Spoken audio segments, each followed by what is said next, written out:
আয়তনে বাংলাদেশের চেয়ে প্রায় 18 গুণ বড় ভারত, অথচ বাংলাদেশের প্রদর্শিত একটি মানচিত্রই নাড়িয়ে দিয়েছে ভারতের ভিত। বাংলাদেশের গ্রেটার বাংলাদেশ নামে প্রকাশিত নতুন মানচিত্র অস্থির করে তুলেছে পুরো উপমহাদেশ। অস্তিত্ব সংকটে পড়েছে ভারতের 7টি রাজ্য। ভূ রাজনীতির এই নতুন দাবার ছকে ঘুম হারাম নরেন্দ্র মোদীর। ভারতীয় গণমাধ্যম থেকে শুরু করে পার্লামেন্ট, সব জায়গায় চলছে বাংলাদেশের নতুন মানচিত্র নিয়ে আলোচনা। কারণ এবার বড় খেলায় নেমেছেন ডক্টর ইউনূস। আর মঞ্চে শুধু বাংলাদেশ একা নয়, পাশে দাঁড়িয়ে আছে তুরস্ক, আর নেপথ্যে রয়েছে পাকিস্তান। আর তাই গ্রেটার বাংলাদেশের মানচিত্র দেখে ভয়ে কাঁপছে নয়াদিল্লি। কি এমন আছে এই নতুন মানচিত্রে? কেনই বা এত ভয় পাচ্ছে ভারত? সম্প্রতি ঢাকায় তুরস্ক সমর্থিত একটি এনজিও বৃহত্তর বাংলাদেশ এর মানচিত্র প্রকাশ করেছে। এই মানচিত্রে ভারতের পশ্চিমবঙ্গ, বিহার, ওড়িশা, ঝাড়খণ্ড, ত্রিপুরা, আসাম, মেঘালয়, সিক্কিম, মিজোরামের অংশ এবং মিয়ানমারের আরাকান রাজ্য অন্তর্ভুক্ত করা হয়েছে। রাজধানীর বিশ্ববিদ্যালয় হলগুলোতে, বিশেষ করে ছাত্র ও তরুণদের মধ্যে জনপ্রিয় এলাকাগুলোতে প্রকাশিত হয়েছে এই নতুন মানচিত্র। গ্রেটার বাংলাদেশ মানচিত্র প্রকাশ হওয়ার পর থেকেই তার সামাজিক যোগাযোগ মাধ্যমে সয়লাভ হয়েছে। সেই সাথে ঝড় তুলেছে ভারতের প্রথম সারির গণমাধ্যমগুলোতে। প্রায় 1.5 মাস আগে পহেলা বৈশাখ উপলক্ষে আয়োজিত একটি প্রদর্শনীতে ইসলামিস্ট কার্যক্রমে গ্রেটার বাংলাদেশের মানচিত্র প্রকাশ করা হয়। পহেলা বৈশাখে টিএসসিতে তোলা একটি ছবিতে দেখা গেছে একজন তরুণ গ্রেটার বাংলাদেশের মানচিত্রের পাশে দাঁড়িয়ে আছেন। এই মানচিত্রে ভারতীয় অনেক অঞ্চল বাংলাদেশের অংশ হিসেবে দেখানো হয়েছে। ছবিটি ভাইরাল হওয়ার পর থেকে ভারতের গণমাধ্যমে শুরু হয় তীব্র প্রতিক্রিয়া। তবে এই মানচিত্র হঠাৎ করে তৈরি হয়নি। এর পেছনে রয়েছে বহু বছরের পুরনো ইতিহাসের গভীর ছায়া।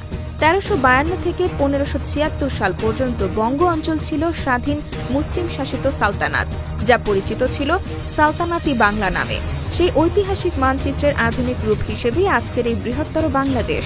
তুরস্কের এই এনজিও শত শত বছরের পুরনো বৃহত্তর বাংলাদেশের মানচিত্র প্রদর্শন করেছে। এই মানচিত্রের মাধ্যমে সুলতান আমলের মতো একটি মুসলিম রাষ্ট্রের স্বপ্ন দেখাচ্ছে তুরস্ক।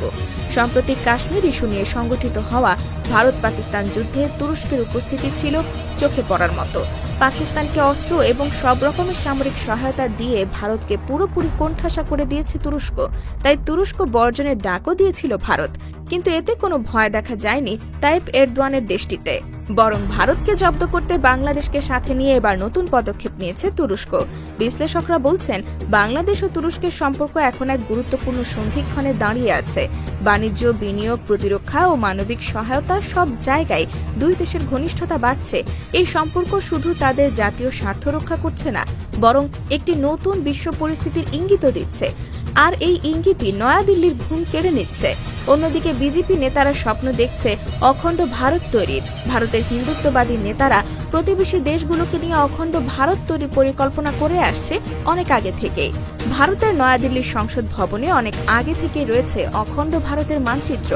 বাংলাদেশ, পাকিস্তান, মিয়ানমার, ভুটান এবং শ্রীলঙ্কাকেও যুক্ত করা হয়েছে এই মানচিত্রে। এতদিন ভারতের এই কাল্পনিক স্বপ্নের জবাব দেওয়ার সাহস পায়নি কোনো দেশ। তবে এবার সময় বদলেছে। ডক্টর ইউনূসের কূটনৈতিক কৌশলের চাপে পড়েছে নরেন্দ্র মোদী। তুরস্ক এবং পাকিস্তানের সহায়তায় একটি ইসলামিক রাষ্ট্র তৈরির স্বপ্ন দেখছে বাংলাদেশ। বাংলাদেশ এখন সামরিক শক্তিতে স্বয়ংসম্পূর্ণ। চীন, পাকিস্তান এবং তুরস্ক থেকে বাংলাদেশে আমদানি করা হচ্ছে সামরিক সরঞ্জাম। এখন বাংলাদেশের উপর চোখ রাঙাতে ভয় পায় ভারত। ভারত বাংলাদেশকে নিয়ে যে অখণ্ড ভারত তৈরির স্বপ্ন দেখেছিল, সেই স্বপ্নই এখন ভারতের জন্য কাল হয়ে দাঁড়িয়েছে। সালতানাত এই বাংলা নামের বৃহত্তর বাংলাদেশের মানচিত্র একটি ইসলামতান্ত্রিক রাষ্ট্র প্রতিষ্ঠার ইঙ্গিত দিচ্ছে। ইসলামিক রাষ্ট্র প্রতিষ্ঠিত হলে গাজওয়াতুল হিন্দের পথেই হাঁটবে দুই দেশ। ভারতকে হারাতে হবে তাদের সার্বভৌমত্ব, তাদের অস্তিত্ব। আর এই ভয়ে কেঁপে উঠেছে নয়াদিল্লি।